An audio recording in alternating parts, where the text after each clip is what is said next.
So you're all very welcome today. My name is Nadine Early and I am the Academic Director in ATC Language Schools. With us today is Joanne Mitten. Joanne has been working for ATC since 2009. She has worked as a teacher trainer, a materials developer, a product developer. As you can see here from her slides, she's our HR manager, quality assurance. So she has a lot of different experience role with us here in ATC. So today, Joanne is going to be talking to us about teaching teens and young learners with special educational needs. So we all know that within our classrooms, whether they're virtual like this or in person, our classrooms are made up of learners with a range of abilities and with a very specific sets of educational needs. So today, Joanne is going to look at how we can ensure that we are planning our lessons in a way that is fully inclusive. So her webinar aims firstly to give insights into the needs of our learners and then to equip you with some practical tips on how to make your lessons more accessible to all. Okay, so this is an area that Joanne is particularly interested in, and I know she'll have some fantastic practical tips for you to take away today. So before we start, I'd just like to do a few admin things with you. I'd like to say a couple of things. So firstly, if you have any questions for Joanne, please pop them into the Q&A box at the bottom of your screen. And Joanne will try to answer them for you at the end of her presentation. Now, also, if we have anybody here from Naomi Ciccirone's teacher training group, you can put your name into the chat box for us, please, at the very end of the session. So once Joanne has given her presentation and finished answering questions, at the very end then she'll let you know, and you can put your names into the chat box then, please. Okay, so once again, sorry for the late start. We had a technical issue this morning, but I think we're ready to go now. So I'll hand you over to Joanne. Thank you so much, Nadine. And I will readily admit the technical issue was mine. So if anything happens in this webinar where you lose sound or I freeze, feel free to pop it into the chat and let me know. Nadine will be looking at the chat and she'll let me know as well if there are any issues. So today I'm going to be talking to you about special educational needs, planning lessons really that support all your students. And to do that, we need to step into the learner's shoes. And I hope that by stepping into the learner's shoes, I will be able to give you some practical tips that will help you in your planning. So first of all, let's go back to basics. I think as language teachers, and particularly in the English language sector, we're really, really good at the basics and at thinking about things like Nadine spoke about last week, Bloom's taxonomy, the learning pyramid, active learning versus passive learning. So let's remind ourselves about how we in general retain information. So this is learners in general. It's not specific to young learners or to adult learners or to learners with specific needs. It's just in general. So in general, we retain 5% of what we hear. We retain 10% of what we read. But if we combine those, we'll retain 20%. So if we hear and read it, we'll retain a little bit more. We retain 30% of what we see, 50% of what we say, 75% of what we do. And if we combine saying and doing, we are more likely to retain about 90% of the new information that we're learning. And as English language teachers, we are really, really good at getting students saying and doing. And as I go through the slides today, I want you to remember that we are in a really good position for helping students with special educational needs, because typically our approach is really helpful to students who have specific needs. Our lessons are really active. We're usually getting students communicating as much as possible and putting their skills into practice.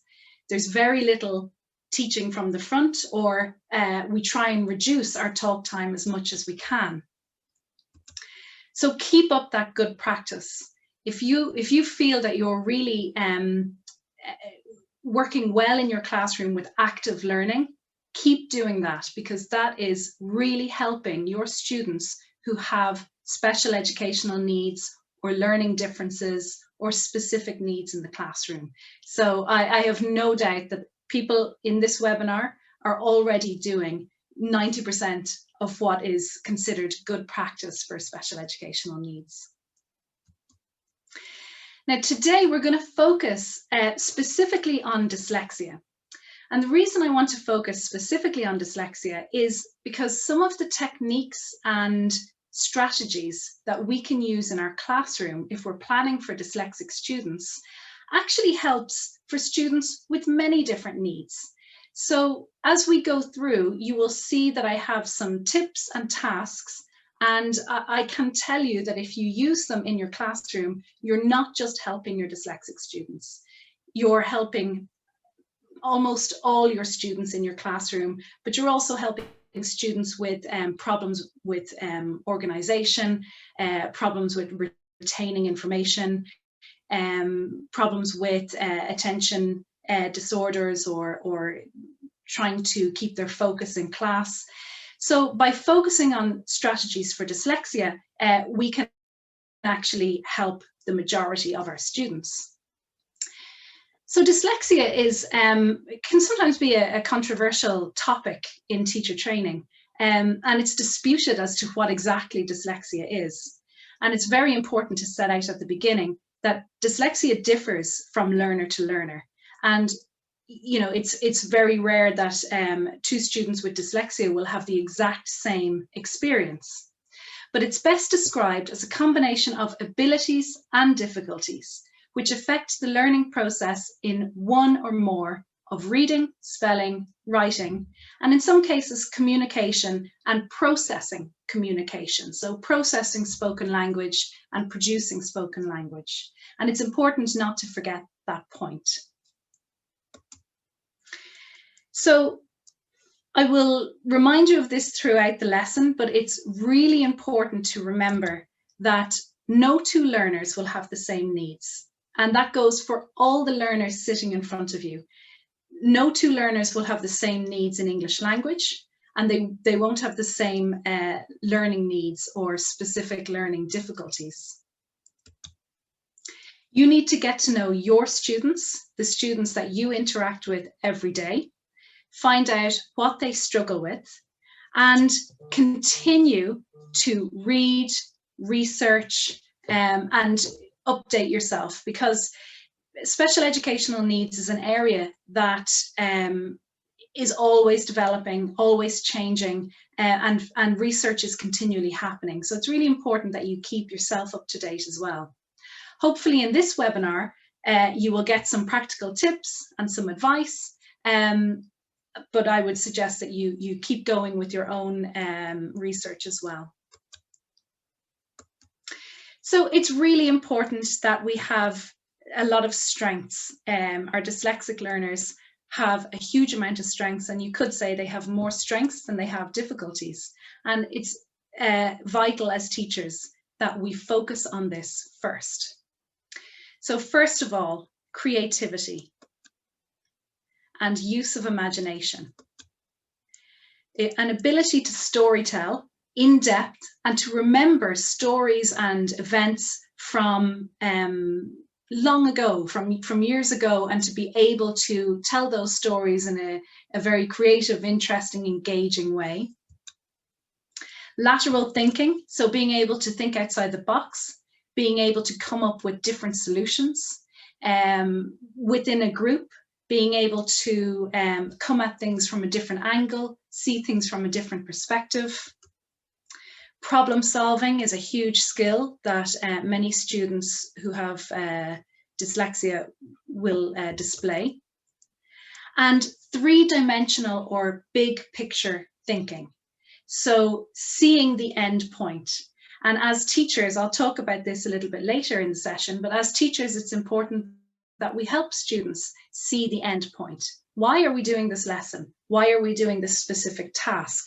Our dyslexic learners are really good at big picture thinking.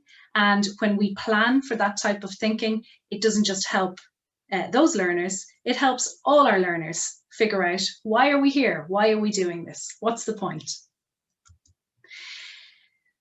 Dyslexia shouldn't hold anybody back, and learning needs in general shouldn't hold anybody back. We've looked at some of the strengths that dyslexic students have, and that's just a small list. In the right hands with the right teachers, teachers who have empathy for what the students are experiencing, students can absolutely flourish. And we can plan our lessons to make sure that students are reaching their full potential. They feel comfortable in class rather than under pressure, and that they feel that they have the same chance as everybody else. They learn differently, but it shouldn't be any sort of barrier to them. So here you can see I have might in bold. How might this affect learners? So how might dyslexia affect learners? It's really important to keep at the front of your mind that it has no effect on intelligence. Dyslexia is a learning difference. And I say, how might it affect learners? Because as I mentioned, no two learners have the same needs. And it's up to us to understand the learners in our classes and the learners in front of us. So they might have difficulty reading and writing. They might have difficulty putting letters in the correct order. And sometimes they might mirror their letters. So mixing up P and Q or P and B. However, this is really common in all young learners. So it's not something that we need to worry too much about. It's just something to be aware of. They might have difficulty processing speech or articulating their own thought processes. And sometimes this is forgotten. So if you're at the front of the class giving long verbal instructions, that might not be helpful. That might be a barrier to your dyslexic learners. And they may have difficulty with ordered steps in a process. So following written or verbal instructions or plans, or you might have an idea in your head of step by step, and it's very obvious to you and to other learners what they need to do, but your dyslexic learners might have difficulty getting that clear in their head. So I'm going to start off with putting you into the learner's shoes. If you have a pen and paper, I'd like you to take part in this little task. It's a writing task.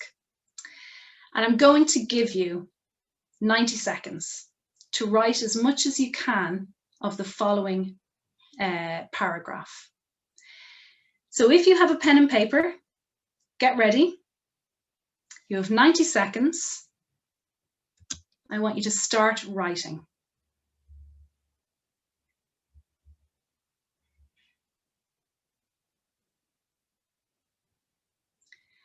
Now I know we have some Irish people with us today, so it might be a little bit easier for our Irish speakers. But let's see how people around the world get on.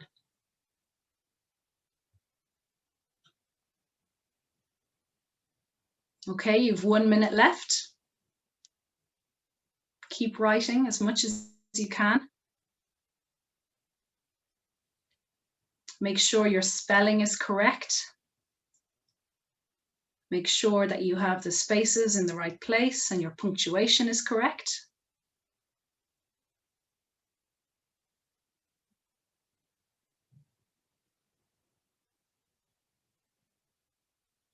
Okay, and pens down. So I want you to think about how you felt, what you had to do when you were writing this paragraph. Most likely, you had to look one word at a time, or even one letter at a time. It was very difficult for you to decode this information. One, because it's an unfamiliar language, but also because of the font that it's written in. There is no context for you. It's difficult to distinguish different letters. It's difficult to know what is an accent, or in Irish, we call it the fada. And therefore, you are trying to decode as you write down. And as a result of that, very little learning is happening. There's nothing happening except a sort of decoding robotic process where you're under pressure to take that information down in exactly the way that you see it. Now, this type of decoding under pressure is often how dyslexic students feel when they're presented with writing on a whiteboard or writing on a handout. The lack of context, not being able to get any sort of meaning from the writing because they're spending their time just trying to recreate it, form the letters, and do it under pressure. So therefore, it becomes kind of meaningless exercise to certain students. So I want you to keep that in mind, keep that feeling in mind of decoding, what it feels like to try and decode something under pressure.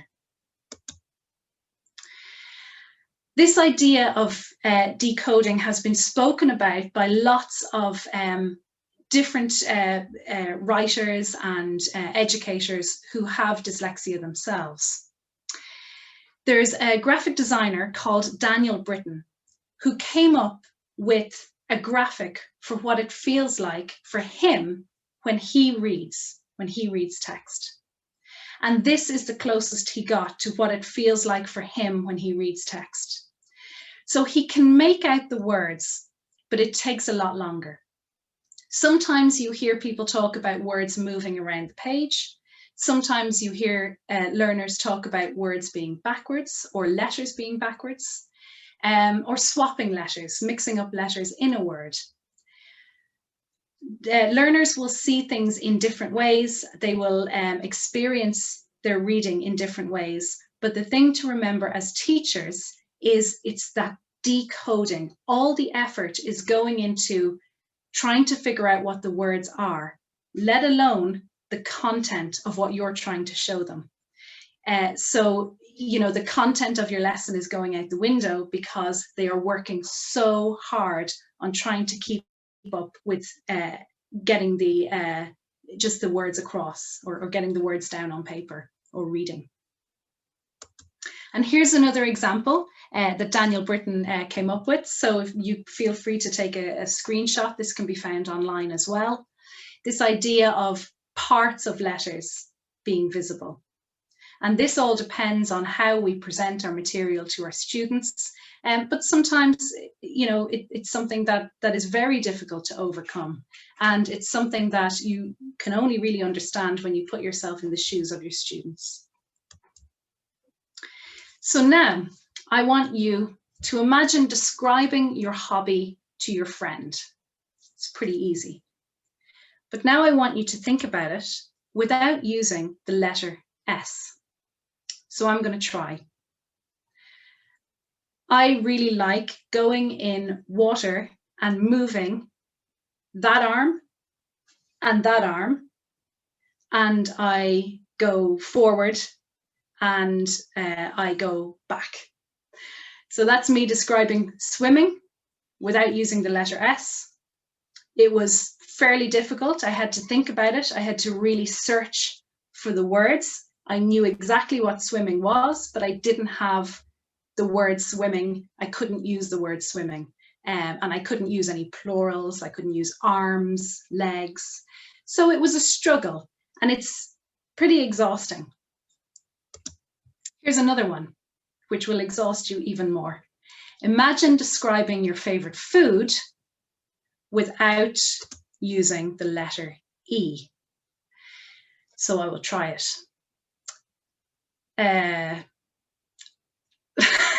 I put pizza in my mouth, and it's good.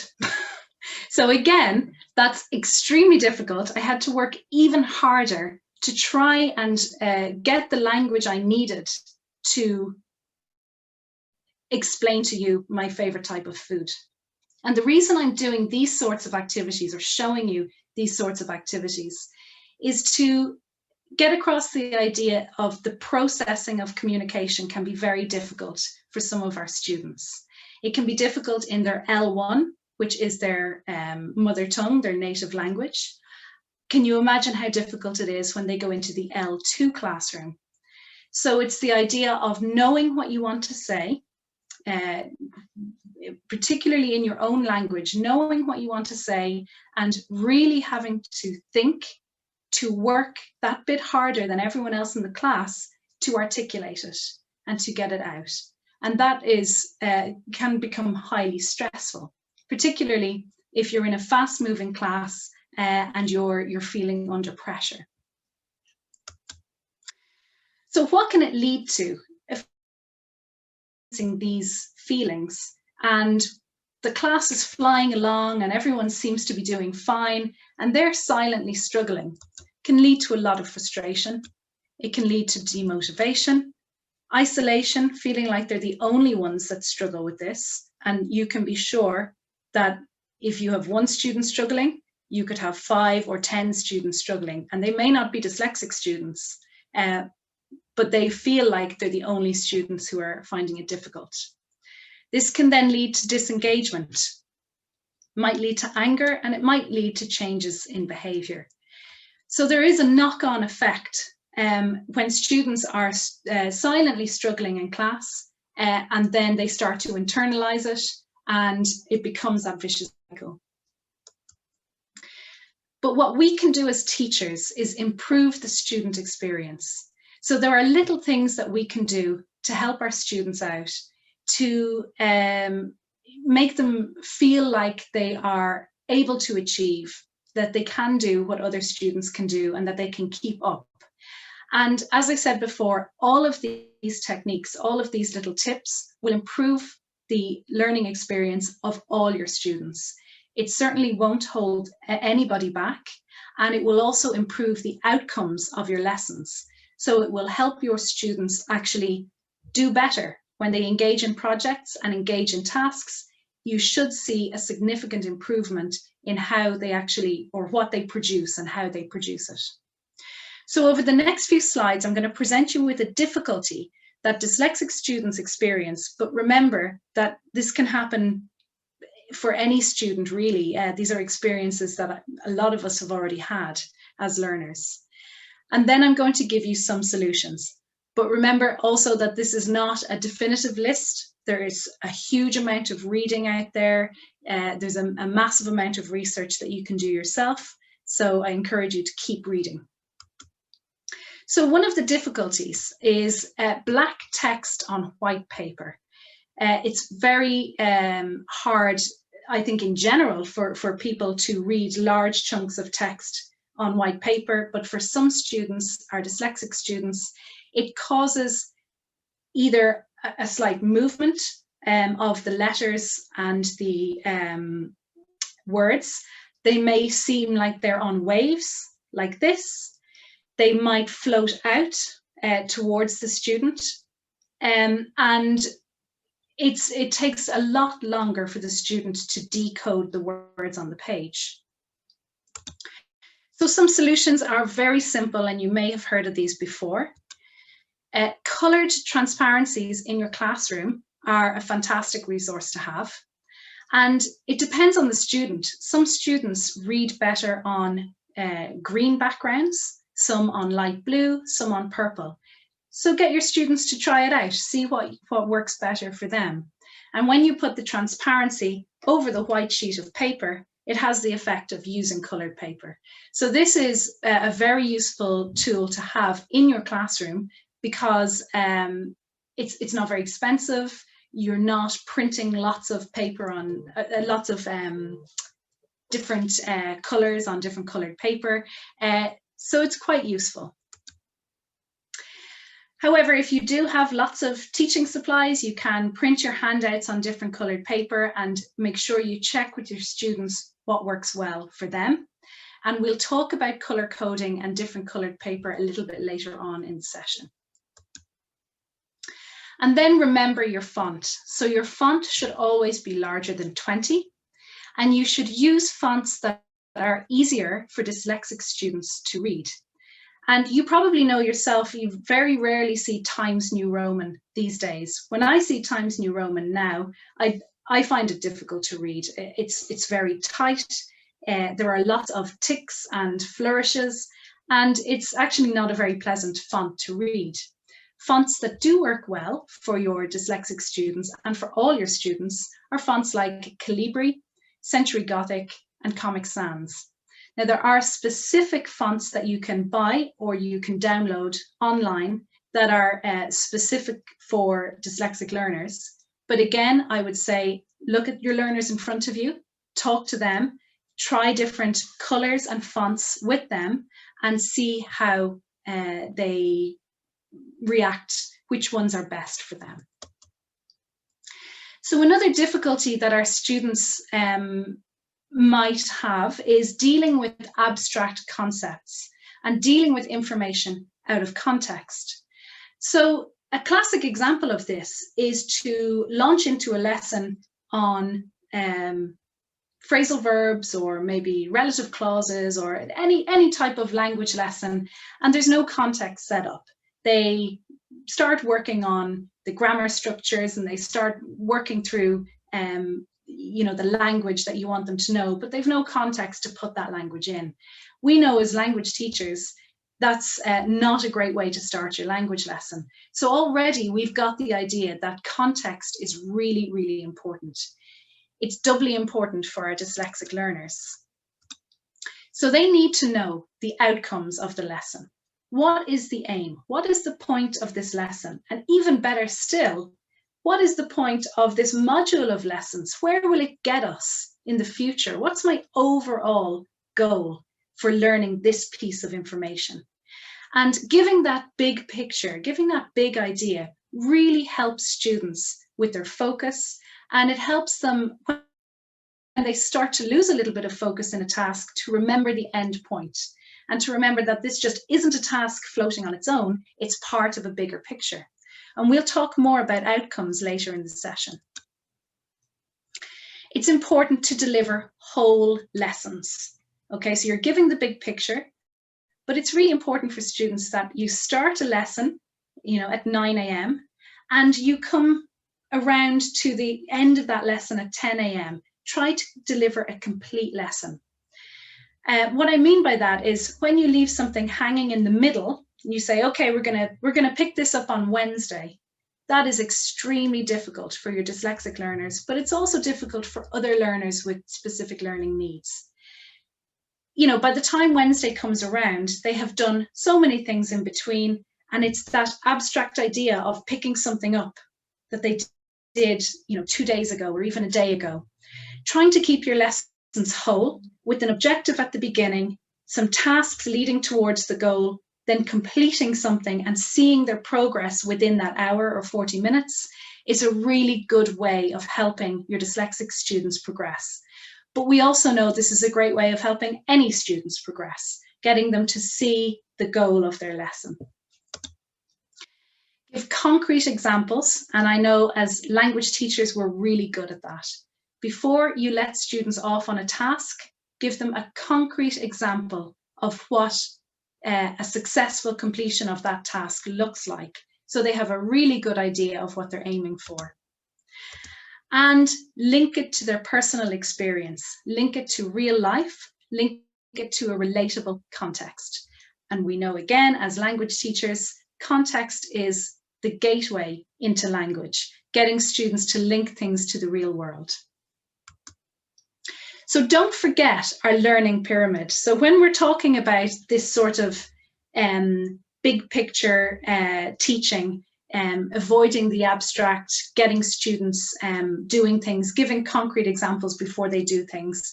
Remember your learning pyramid, and remember this active learning part at the bottom: group discussion, practice, and when students actually get to teach each other, explain and do and instruct each other, they really start to retain the information that you're trying to get across to them. So when you're planning, try to keep these activities at the top, teacher talk time and reading, try and keep them to a minimum, should I say, and then build up, base most of your activities around active learning, and this will help all your language students, and we know that from experience. Another difficulty is the ability to follow long written or long verbal instructions, and there are very simple solutions to this. I'm sure many of you do this already. It's always good to have a reminder. Keep your instructions short, really short. And for any Irish teachers watching, sometimes we are overly polite. So we add in, okay, now, if you don't mind, let's go over here and just cut that out. We don't need that. We don't need to be overly polite. We just need to be short, concise, and clear. So keep them step by step. And I would say 3 or 4 steps of short sentences is perfect. Display them on the board or display them on your handout. So if you have a task on a handout, there's nothing wrong with having a square at the top that has information in there about what to do. First, step 1, step 2, step 3, step 4. That means students feel a bit more independent. They can read, they can remind themselves of what they're supposed to do at each step. Or you could have it displayed nice and large, clear and simple and short on the blackboard or whiteboard. And get students in the habit of checking. Make sure your students are not afraid to check with you. Is this what I should be doing? Because you will find that students with specific learning differences or difficulties need to ask a lot of questions. So your dyslexic students need to ask a lot of questions, but we find that students on the autistic spectrum also need a lot of clarification, and they will ask you lots of questions, and you should be open to that and be approachable. Allow them to check with you. It's also a good idea for teachers to stay in the habit of checking understanding and checking instructions. We all did that at the beginning of our training. It's so easy to kind of let that lapse a little bit. Try and get back into the habit of that. So you're setting your students up for success before they even start the task. So time is needed for processing and decoding. And we experienced that when we looked at our Irish language paragraph. We experienced what it's like for one particular dyslexic graphic designer, what he sees when he reads.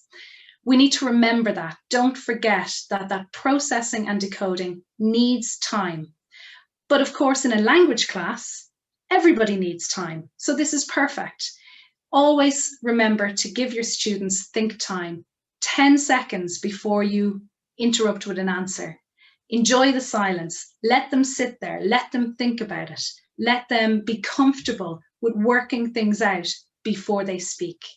It can be difficult to form this habit, but it's one of the most essential things for any classroom, not just a language classroom. So some solutions. Now, first of all, I'm going to talk about the issue of reading aloud in class. I thought I was the only person who did this, but apparently it's really common. In primary school, we used to have to read our books out loud, and everybody had a paragraph. So I would count the students around the classroom and I would figure out, okay, I'm number 15, I'm going to get paragraph 15. So I would count down to paragraph 15 and I would practice it. Now, I wasn't diagnosed with dyslexia or any learning difference, but it wasn't a time when people were diagnosing many things in classrooms or labeling many things. I was under serious pressure to make sure that I could read that paragraph. And what does that say? What did I learn in that class? I learned how to count to 15 and I learned how to memorize and practice in my head, but I didn't have a clue what was read before my turn. We need to avoid this. We need to take that panic and pressure off students. Allow students to pre-read texts for homework. If you've got a text that you know your students might struggle with or is a little bit challenging, give it as an optional task. If you have a good relationship with the parents of your students, let them know we're going to be looking at page 50 tomorrow. It's a good idea to go through that with your child before they come into class. The panic is then dissipated slightly. They have a better grasp of what they're going to be doing in class. They might feel a bit more comfortable with the material. And again, it sets context. Reading aloud, is hit and miss anyway. So I would say reading aloud should be approached with caution. It can be done in really useful ways, but reading aloud for the sake of it might not be the best idea. And again, that idea of think time, taking the pressure away from students, allowing them to work things out. Remember that your students are really good problem solvers. They are extremely good at lateral thinking and coming at things from a different angle. So give them that time to do that. Let them talk it out. Let them go through verbal problem solving rather than you standing at the class, waiting for an answer immediately from the students. Working things out and going through things with a partner is one of the biggest parts of learning for students and helping them internalize the information before they process it verbally. And again, remember, you're giving them these opportunities to think laterally and use those skills that they have, those skills that we try to integrate into all our lessons in the 21st century. Okay, another difficulty that when I started teaching, I had no idea about, and it was a steep learning curve, but keeping notes organized and keeping track of assignments is a whole other task for students. And it can be very difficult for our dyslexic students, maybe students with dyspraxia, and some students on the autistic spectrum. All these notes, if you're handing out lots of papers, can sometimes end up in the bin. They can end up all around their room. They're all pieces of white paper. That's extremely difficult to keep track of. So start to get students into the habit of color coding, or you color code for them and then they get into the habit of doing it for themselves. So you can color code handouts and homework using stickers or using folders or using colored paper. And the handout with the green sticker will always be your homework handout, or the handout in the yellow folder is always the homework that you do at home. You can also print tasks on different colored sheets. You can keep certain task types to certain days. So we always do reading on a Wednesday. And in preparation for that, you get some pre-reading homework on Monday and Tuesday. Routine will help a lot. Chaos and the element of surprise isn't good for keeping your students focused and keeping them feeling confident. Routine and color coding and giving them the tools to feel confident with, yes, I have everything I need for this lesson, and yes, I can follow this lesson, makes a huge difference in what your students can retain. And this is something I learned far too late. I wish I learned it earlier. Give homework at the start of the lesson. At the start of the lesson. Let students take down their homework without that rush, without that panic. And then at the end of the lesson, remind them, say, open your diaries, you can see, there's your homework. Have you any questions? So you're giving plenty of time. They're not going home with a sheet of paper that might get lost on the bus or might end up under their dinner plate, or, you know, and they've forgotten what they need to do with it because they have 7 other subjects that they have to keep track of. And consistency is key. So at the beginning of the year, set up your routines and stick to them. And students will get used to it so quickly, and then you have much more time within the lesson for actual learning, and there's far less time sorting things out and trying to find paperwork and, you know, getting their heads around handouts. Now, this is a difficulty that all of us face. There are always varied levels and varied abilities in one class, and I will be honest, this difficulty is something that you could spend a week to 6 weeks on teacher training, you know, looking at different strategies. So what I'm about to show you is just the tip of the iceberg. There's a lot more to it. So some solutions to having different level students in your class is to set varied goals. So all students will be able to do this by the end of the lesson. Most students will be able to do this, and some students will be able to do this. So you're setting targets that everyone can reach. Some students will be able to reach, and then your really strong students who need to be pushed, who need extra tasks, who need an extra challenge, some of them will be reaching an extra goal. You can go even further than this. When students are used to this type of goal setting, allow students to decide which goal they want to choose. They might choose, you know, the amber goal, you know, I think I'll be able to do this one. And then they surprise themselves when they go all the way to gold or all the way to green. They are going beyond what they thought they could do. Provide a range of optional tasks. So you may have a writing task, or you may have a project, and there are 2 options. Students read the options and they choose. So you're giving student choice. They don't know if they're choosing the more difficult option or the easier option. Maybe they do, maybe they don't, but they're choosing it. And let's say they choose the easier option, they finish it quickly, then they might decide, okay, I'm going to have a go at that more difficult option. So you're opening things out for your students. You're allowing much more autonomy, and you're giving them much more control over how they're accessing the material that you want them to learn in the lesson. Open-ended project outcomes are great because you will have some students who achieve a certain level, and then you might have other students who go above and beyond, and they really get to push beyond the other students in their class. So you're not limiting your really high achieving students. You're letting them reach their full potential, and other students don't feel left out because they're also reaching you know, their potential. They're producing what they what's right for their level. And then don't forget success criteria. Whatever task or whatever project you set up for your students, have a checklist so they can see when they are successful. And their project is not finished, or their task is not finished, until they have hit those success criteria. And that's really useful for keeping students on task, reminding students of what they should be doing next. And it gives that sense of order and calm, and a little sense of stability for students as well.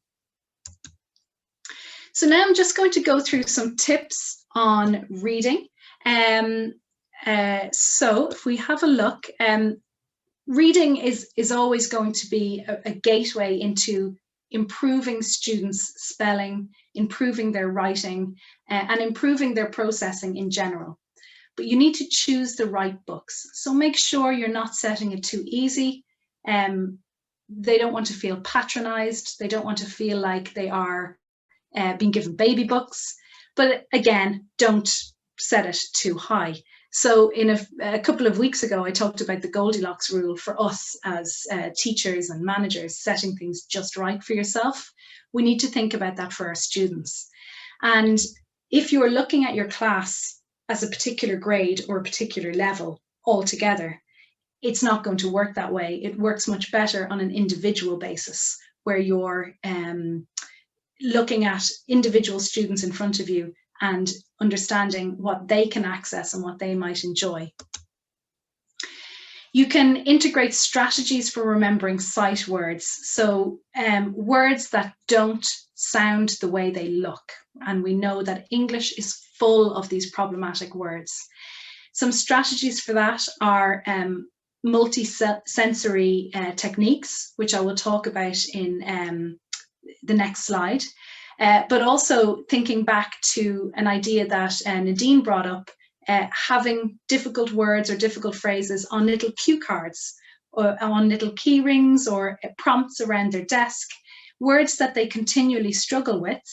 If they are, if they're seeing those words over and over, along with multisensory techniques, they will start to be able to tackle those words when they come against them in a book or in a text.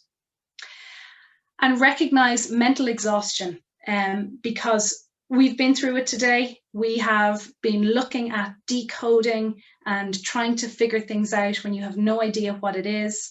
That is hugely stressful and it's really exhausting. So recognize that and allow for breaks. And this will ensure that you don't suck the fun out of it. Reading should be fun. Reading should be a lifelong gift that students have. They should be happy to pick up a book at any stage in their lives, and we cannot be responsible for sucking the fun out of it. So always keep that in mind. Now, I talked about multi-sensory techniques for when you're teaching spelling. So that can be anything from Lego words to using glitter pens. So students can write difficult words with their glitter pen on a card, and then they trace their finger around the letters. And when they struggle with that word, or throughout the day they have some time, they just feel the shape of the word, and it helps them remember it. They can feel it out while they say the word at the same time, particularly if it's a sight word that doesn't look anything like it sounds. So anything multisensory is really helpful for students' retention. They can also use their arm to spell out words. You can get them to practice, maybe at home with their family. They spell a word on their brother's back and the brother has to guess it. And then the brother spells a word on their back and they have to guess it. Anything like that is going to really help, and you can focus the students on words that they find difficult, that they struggle with, maybe that they continually mix up the letters. And as I said, touch is very effective. Repetition and recycling is something that we do in language teaching all the time. And luckily, that's exactly what our dyslexic learners need. But not just our dyslexic learners, learners with all types of learning differences and learning difficulties. Repetition and recycling is really key to them feeling comfortable with maybe words that they were afraid of, or words that they shy away from, that they try not to use or try not to write. Get them used to it. And again, think about the multi-sensory techniques that they can use. And if there's a text that they really like, if there's a book they really like, let them reread it. They can read it over and over again. If they enjoy it, it's helping them with their word recognition, it's helping with their spelling, it's their confidence, and they're enjoying it. So, don't shy away from that repetition and recycling. So I think we as teachers need to remember our success criteria. So we should have our own success criteria when we're planning. Have a checklist in your head or on paper. If you have students in your class who are struggling in different ways, you may have some dyslexic students, you may have students with dyspraxia, you may have students who have difficulty with speech and communication. Try to make sure in your plans that you are integrating some of these things into the lesson to try and make their day a little bit easier. We still want to challenge our students, but we want to take away that unnecessary pressure that a lot of traditional teaching heaped on students and then caused barriers for students who are incredibly talented, creative, intelligent, having these unnecessary barriers should be a thing of the past. So have that checklist in your head when you're planning. Are you putting yourself in your students' shoes? Are you making sure that they are able to access what you're trying to introduce to them? And maintain consistency in your strategies. Whatever strategies you put in place, remember that routine is key for your students to really flourish and to really do well in your class. If they have routine, they feel more comfortable, they feel more confident, and there are no nasty surprises for them where they're suddenly under a huge amount of anxiety. And remember, again, always place yourself in your students' shoes. It's, you know, as adults and as teachers, we've gone through so much training, we've read so much, but remember what it was like back in primary school. I'll never forget what it's like back in primary school when you're under that pressure and you think you're the only one who's struggling with these things.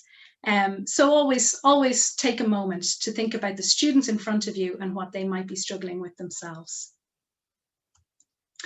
So I have some references here and further reading. And to be honest, you know, there's just such a huge amount online and in teacher training books about special educational needs. But I would say one of your greatest resources are the students in front of you.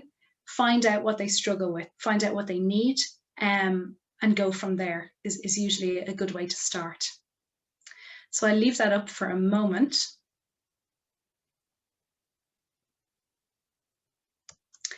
And if you want to find out more about our teacher training or our junior courses or anything that we offer at ATC, you can email info@atcireland.ie.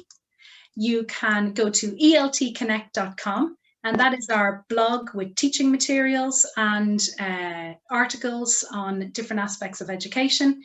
It's run by Aoife McLaughlin, who is our Director of Studies, and it's a fantastic resource. All our previous webinars are on this blog, and you can sign up to our future webinars on the blog as well. And you can also go to atclanguageschools.com to have a look at all our courses. So don't forget to join me on Thursday, 1 p.m. for Facebook Live, and I'll be there as well. And next week we have Nadine talking about helping students with their vocabulary. Nadine, can you remind me of the subtitle of that one? The question is, Joanne, can I remember it myself? It's the second of two on ideas for expanding students' vocabulary. The first I gave previously was on teaching collocation, and this one is on teaching strategies, learning strategies to help students remember vocabulary that they've learned in class. Yeah. So we look at some research into learning strategies, and then we'll look at some practical ideas for helping students with learning strategies in the classroom.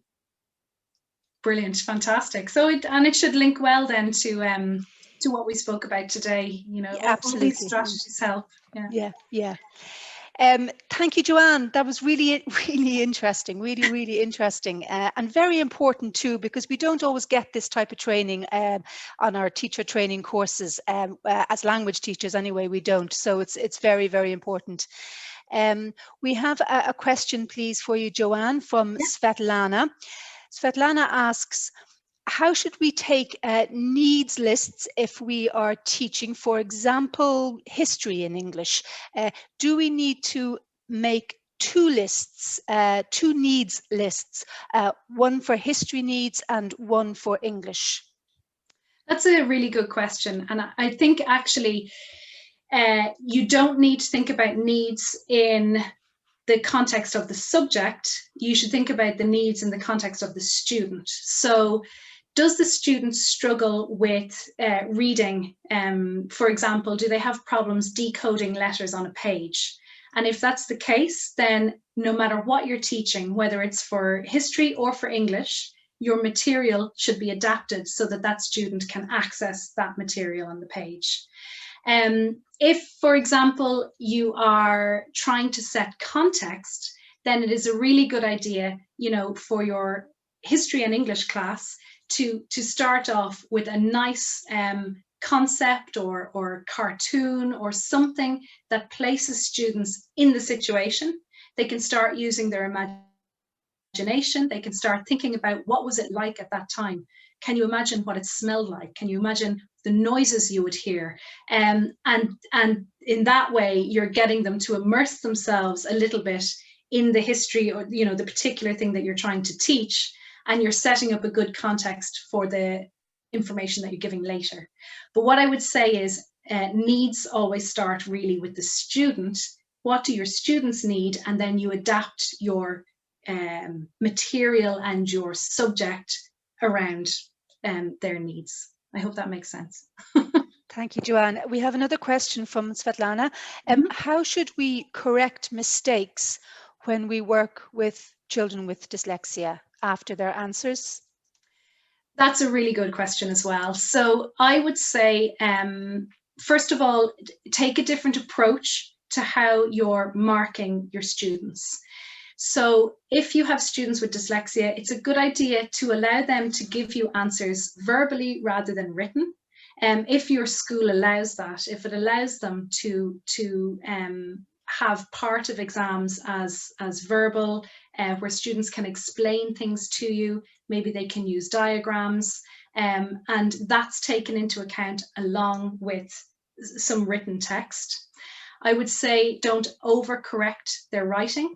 Give them supports. So you can give them some spelling supports and some reading supports, but try not to correct every single mistake they make. Rather, you could identify common mistakes and give them some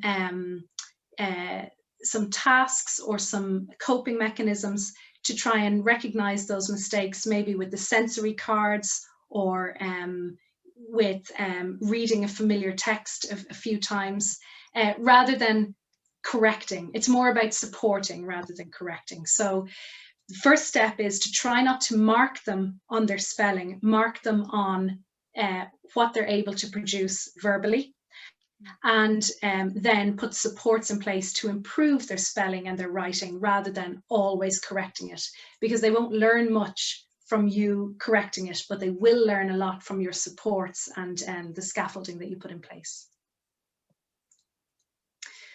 Okay, any other questions? No, there doesn't seem to be any more questions Great. yet. No. Great, okay. So I will be talking a little bit more about this on Facebook Live on Thursday. So if you have any specific questions, or you just want to pop in and say hi, it's 1 p.m. GMT. We are on Facebook Live and you can join us there. If you think of any specific questions for your classroom, bring them along, and it's just a 10 or 15 minute session. Okay, I don't see any more questions, but I see lots of nice comments. So thank you so much to everyone for coming along today. I hope it was helpful. But my main piece of advice is understand your students and do plenty of research yourself, because this area is huge and it changes all the time. And thank you, Svetlana, for the questions. And Carmen, thank you very much. Can I just remind any teacher trainers with Noemi, should I say, sorry, to add your name into the chat, please.